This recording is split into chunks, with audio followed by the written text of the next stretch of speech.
St. Jane de Chantal was a close friend and collaborator of St. Francis de Sales. Together, they founded the Order of the Visitation of the Blessed Virgin Mary.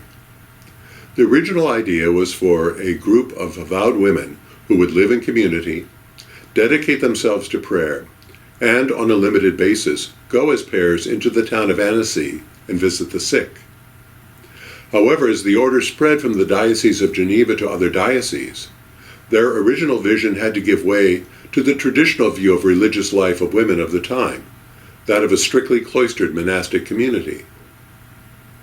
7 years after Francis died, Bubonic Plague struck various towns in the Duchy of Savoy, and eventually in Annecy, the home of the first Visitation monastery, where Jane had just been re-elected superior.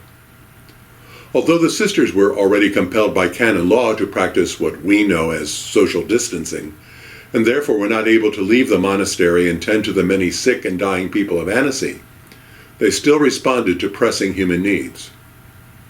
First, Jane urged the sisters of her community to more fervent prayer for those afflicted by the plague. At the same time, she gave orders for preventive measures to protect the sisters from infection. Secondly, Jane put into effect a food distribution program for the starving and a dispensary to distribute medicine to those who were ill. She continued to do so even as the monastery's own food supply dwindled, and the sisters' main source of nourishment was black bread. Third, she opened the parlor of the monastery to clergy and lay leaders as a relatively safe place to meet, to plan a response to the plague, and to encourage one another.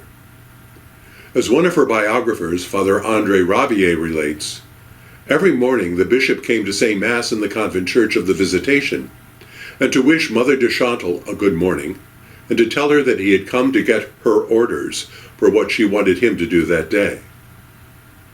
In a real sense, the bishop and his associates would be considered among the first responders of their day, experiencing the same sort of risks that medical personnel, food providers, and delivery persons do today.